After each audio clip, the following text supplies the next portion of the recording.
what does it mean to be tone deaf in terms of your messaging or your communication?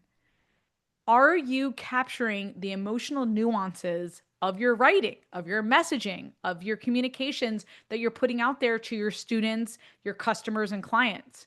Because I just had a run in with a client where I decided to give her coaching and feedback in the moment. And I didn't capture the emotional nuance of what was happening here. She was in overwhelm. So when I talked to her about this coaching, she immediately burst into tears. And then I said, I apologize for giving you this tone deaf coaching. I'm so sorry.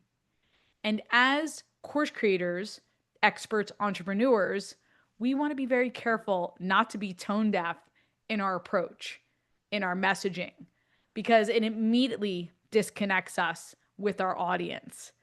And this is what differentiates us from AI, that connection, that human one to one feeling that, hey, I am here for you. I see you.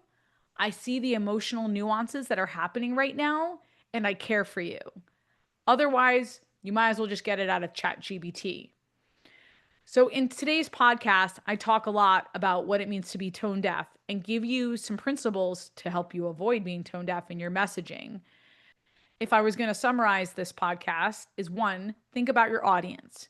Who are they? Where have they been? What's happening to them right now?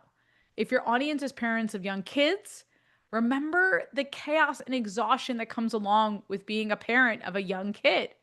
I remember when Tristan was a little boy, a toddler, and the brain fatigue that came along with that and just sheer exhaustion.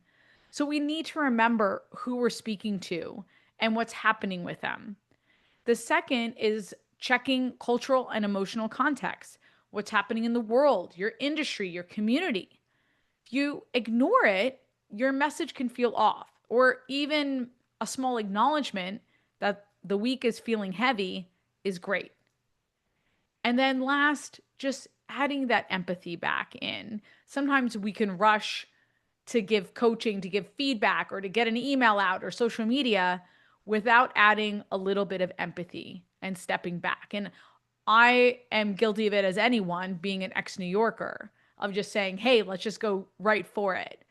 But again, that's what separates us from the machines, that empathy and that sense of connection.